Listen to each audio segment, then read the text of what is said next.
Welcome back to our deep dive into Christianity. Last time, we were setting the stage, Right. exploring those foundational concepts, Yeah. like God creation Yeah. and the role of sin and Jesus Okay. in the bigger picture. Right. We talked about how Christianity Mm, isn't just a set of rules. Sure. It's more like a lens for understanding the whole world, yeah, I like a way of kind of answering those big questions about life. absolutely And we touched on how it's also Yeah. like a captivating story use. with a beginning, middle, and end. It's a great story. Yeah. So where do we go from here? So now we're going to delve a little deeper Okay. into that story, Oh. focusing on the Old Testament. Okay. This part of the Bible spans a vast amount of history, Really? from the creation of the world Wow. to the establishment of the nation of Israel. So it's like the prequel Yes. to the New Testament. Exactly. Setting the scene for Jesus' arrival. Exactly. It's amazing to think that this book covers such a huge I know, right? period of time. It's incredible the amount of time that it covers. So the Old Testament is where we see, God's interaction with humanity unfold, Right. particularly through this special agreement he makes Right. with Abraham and his descendants. And it's called a covenant. Covenant. I've heard that word before Yeah. in religious contexts. Huh? But what does it actually mean? Yeah, what is it? Is it like a contract? It is similar to a contract, yeah. Okay. It's like a binding promise between two parties. Okay. So in the Bible, God initiates these covenants Okay. with humans Right. promising blessings Okay. if they remain faithful and obedient. So it's like a cosmic agreement It is, yeah. with high stakes. You could say that. Yeah. And the covenant with Abraham Yeah. is especially important Okay. Why is that? because it sets the foundation for God's plan Okay. to offer salvation to all humanity. Okay. So that's a pretty big deal. Pretty big deal, yeah. So a plan for all humanity Yeah. stemming from one promise. From this one promise, yeah. So what exactly did God promise Abraham? Okay, so God promised Abraham three main things. Okay. Number one, a huge number of descendants. A huge number of descendants. Like a lot of people, a land they could call their own. Their own land. Their own land, yep. And that through him, all nations of the earth would be blessed. Wow. Right. So this promise was passed down through his son Isaac, Yep. and then to his grandson Jacob, Okay. whose name was later changed to Israel.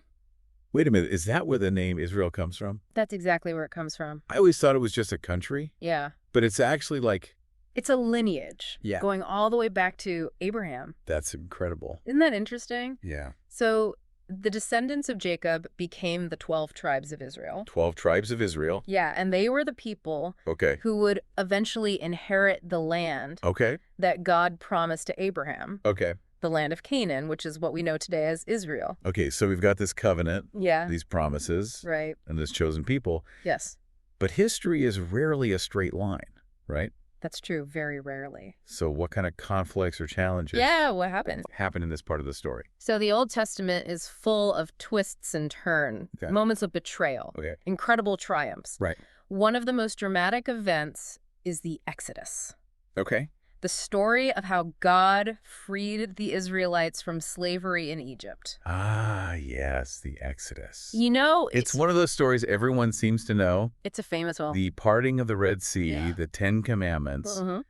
It sounds like something straight out of a movie. It really does. It has all the elements of a great story. Yeah. You've got Moses, who's chosen by God to confront the Pharaoh, even though, he doesn't feel up to the task.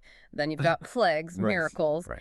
and that daring escape across the Red Sea. Yeah. It's like a testament to God's power and his Yeah. faithfulness to his promises. So after this incredible escape, Yeah, the Israelites finally get to the Promised Land. they do. Does that mean they get their happy ending? It's not quite that simple. Okay. There were still plenty of challenges ahead. Like what? So they had to conquer the land, Right. establish themselves as a nation, Okay.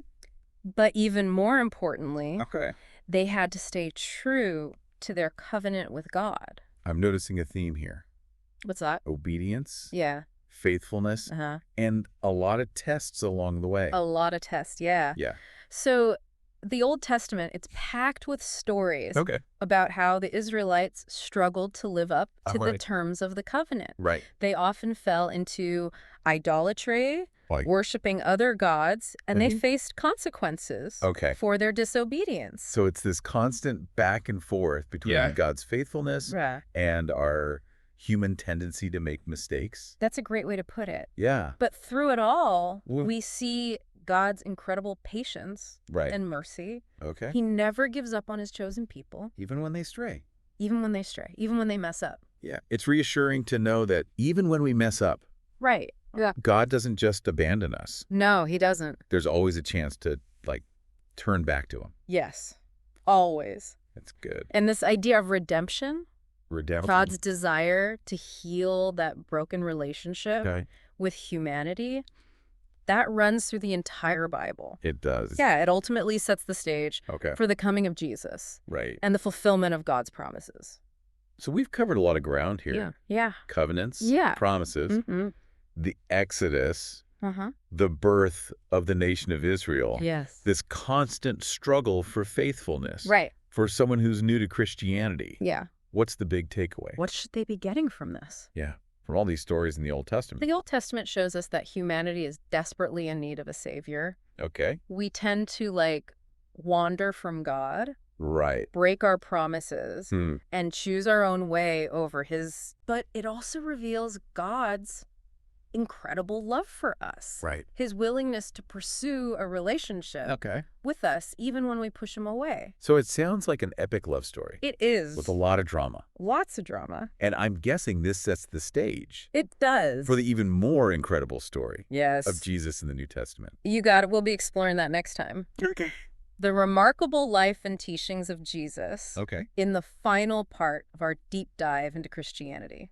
That sounds fascinating. It is. But before we move on, what stands out to you? What stands out to me? Yeah, as the most significant point from our exploration of the Old Testament. You know, what's captivating is how the Old Testament isn't just a collection of ancient stories.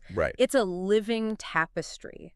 Interwoven with prophecies, symbolism. And foreshadowing that points directly to Jesus. So it's like a treasure map. It's like a treasure map. Guiding us toward the ultimate revelation of God's plan for humanity. Exactly. Wow, a treasure map. I can't wait to unpack that further. Yeah. And dive into the New Testament. We'll get there. Stay tuned, everyone.